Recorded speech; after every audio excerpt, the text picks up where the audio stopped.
25 जून 1975 भारत की लोकतांत्रिक यात्रा की सबसे अंधेरी रात। वही भारत जिसने 1947 में आज़ादी का सपना देखा, जिसने संविधान के जरिए अपने नागरिकों को बोलने की आज़ादी दी, लिखने की आज़ादी दी, सोचने की आज़ादी दी। लेकिन उस रात सब कुछ थम गया। रेडियो पर अचानक घोषणा हुई, देश में आपातकाल लागू किया गया है।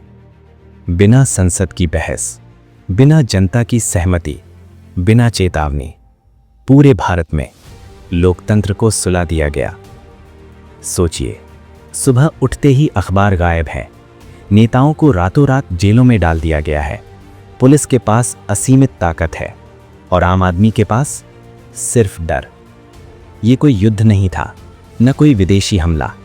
फिर सवाल उठता है, भारत में आपातकाल कब लगा, क्यों लगा, कैसे लगा और किसने लगाया? इस कहानी की शुरुआत आज से नहीं, बल्कि 1970 के दशक के उस भारत से होती है जो अंदर ही अंदर उबल रहा था। 1971 भारत ने पाकिस्तान को युद्ध में हराया, बांग्लादेश बना, देश में राष्ट्रवाद अपने चरम पर था। प्रधानमंत्री थीं इंदिरा गांधी, नारा गूंज रहा था, गरीबी हटाओ। इंदिरा गांधी एक मजबूत नेता के रूप में उभरीं, लेकिन युद्ध की जीत राजनीतिक जीत की गारंटी नहीं होती। 1972 से 1974 देश में हालात बदलने लगे।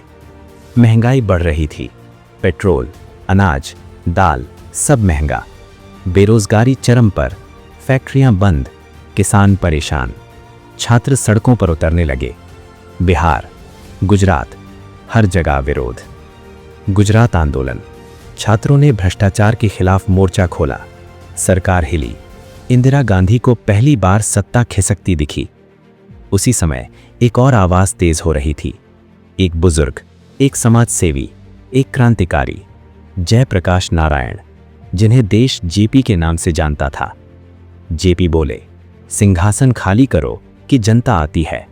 उन्होंने संपूर्ण क्रांति का नारा दिया, सेना से लेकर पुलिस तक से संविधान के अनुसार काम करने की अपील की। सरकार को यह सीधी चुनौती लगी। अब सत्ता डरने लगी थी, लेकिन असली झटका अभी आना बाकी था। 12 जून 1975 इलाहाबाद हाईकोर्ट, एक ऐतिहासिक फैसला। इंदिरा गांधी के 1971 के चुनाव को अवैध घोषित कर दिया गया। कारण, सरकारी मशीनरी का चुनाव में दुरुपयोग। न्यायालय ने कहा, इंदिरा गांधी प्रधानमंत्री पद के योग्य नहीं, 6 साल तक चुनाव लड़ने पर रोक। अब सोचिए, देश की प्रधानमंत्री अचानक अवैध ठहरा दी गई। ये सिर्फ एक कानूनी फैसला नहीं था, ये सत्ता के लिए सीधी चुनौती थी। विपक्ष सड़कों पर उतर आया। जेपी नारायण ने इंदिरा गांधी से इस्तीफा मांगा। देश भर में प्रदर्शन, नारे, इंदिरा हटाओ, देश बचाओ। अब इंदिरा गांधी के सामने 3 रास्ते थे, इस्तीफा देना, न्यायालय का सामना करना या संविधान की सबसे कठोर शक्ति का इस्तेमाल। 25 जून 1975 की रात, प्रधानमंत्री आवास, तेज हलचल, गुप्त बैठकों का दौर और फिर राष्ट्रपति फखरुद्दीन अली अहमद से हस्ताक्षर करवाए गए। संविधान के अनुच्छेद 352 के तहत देश में आंतरिक अशांति का हवाला देकर आपातकाल घोषित।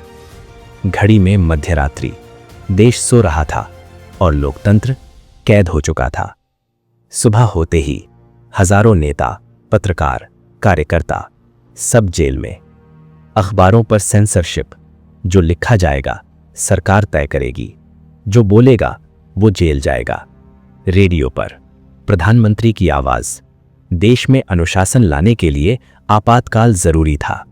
आपातकाल लग चुका था, लेकिन इसकी असली मार अब शुरू होने वाली थी। देश के नक्शे पर सब कुछ वैसा ही दिख रहा था।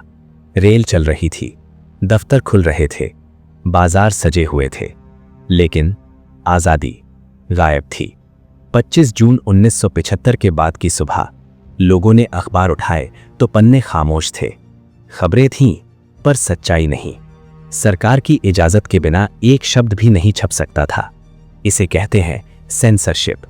भारत का मीडिया जो सत्ता से सवाल करता था, जो गलत को गलत कहता था, अब सरकार की आवाज बन चुका था। कुछ अखबारों ने विरोध किया, ब्लैंक कॉलम छाप दिए, खाली जगहें, ताकि लोग समझ सके कि सच रोका जा रहा है।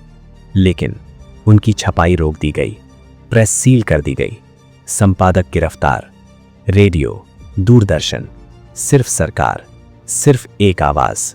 इसी दौरान देश भर में गिरफ्तारियों का तूफान।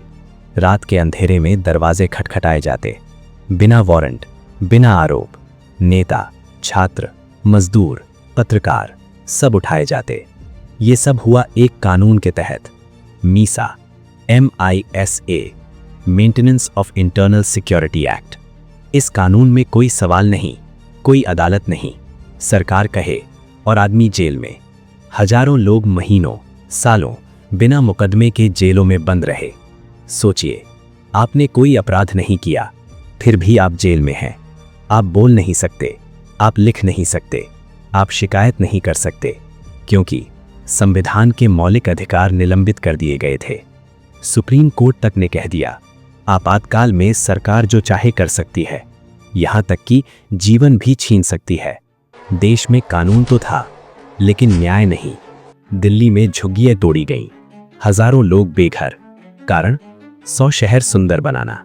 आप सोच रहे होंगे ये सब कौन करवा रहा था? सरकारी तंत्र और एक ऐसा व्यक्ति जिसका कोई संवैधानिक पद नहीं था, लेकिन ताकत प्रधानमंत्री से भी ज्यादा, संजय गांधी। संजय गांधी आपातकाल का चेहरा। इस दौरान विरोध की हर आवाज दबा दी गई। जयप्रकाश नारायण गंभीर रूप से बीमार थे, फिर भी जेल में। लोकनायक जेल की दीवारों में दम तोड़ते लोकतंत्र को देख रहे थे। देश में एक अजीब शांति थी। सड़कों पर भीड़ नहीं, हड़ताल नहीं, नारे नहीं। सरकार बोली, देखिए, देश में अनुशासन आ गया है।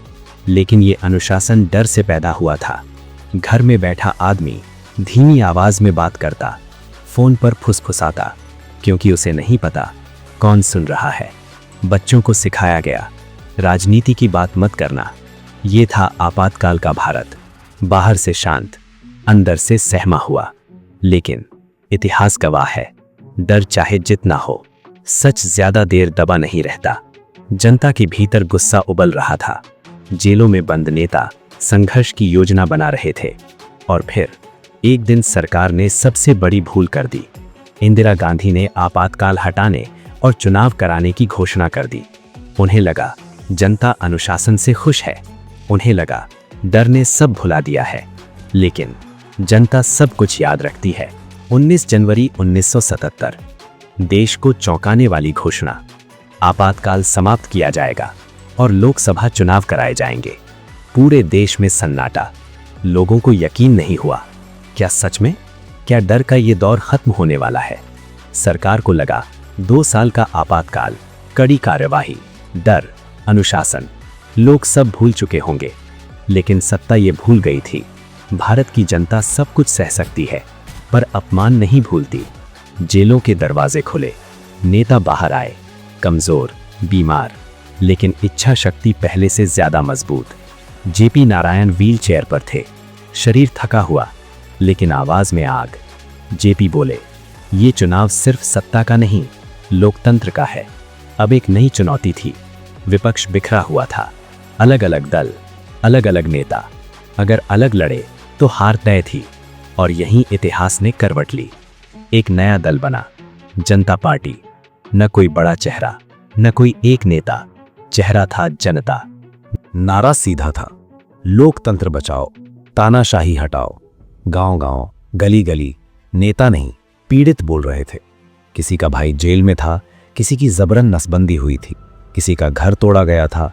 ये चुनाव भाषणों से नहीं, दर्द से लड़ा गया। सरकारी मशीनरी अब भी सत्ता के साथ थी, लेकिन डर टूट चुका था। लोगों ने पहली बार बेबाक होकर बोलना शुरू किया। और फिर आया मार्च 1977, मतदान का दिन। कतारें लंबी, शांत, लेकिन आंखों में फैसला। वोट डालते समय लोगों के हाथ कांप रहे थे, डर से नहीं, जिम्मेदारी से। और फिर नतीजों का दिन। देश की राजनीति हिल गई। उत्तर भारत कांग्रेस का सफाया। इंदिरा गांधी अपने ही क्षेत्र रायबरेली से हार गई। संजय गांधी अमेठी से हार गए। कांग्रेस इतिहास की सबसे बड़ी हार। जनता पार्टी सत्ता में, प्रधानमंत्री बने मोरारजी देसाई। पहली बार कांग्रेस के बिना केंद्र सरकार। यह सिर्फ सरकार बदलना नहीं था, यह संदेश था, भारत की जनता तानाशाही स्वीकार नहीं करती। यही है भारत में आपातकाल की पूरी कहानी। एक ऐसा दौर जो दोबारा कभी नहीं आना चाहिए और एक ऐसा सबक जो कभी नहीं भूलना चाहिए।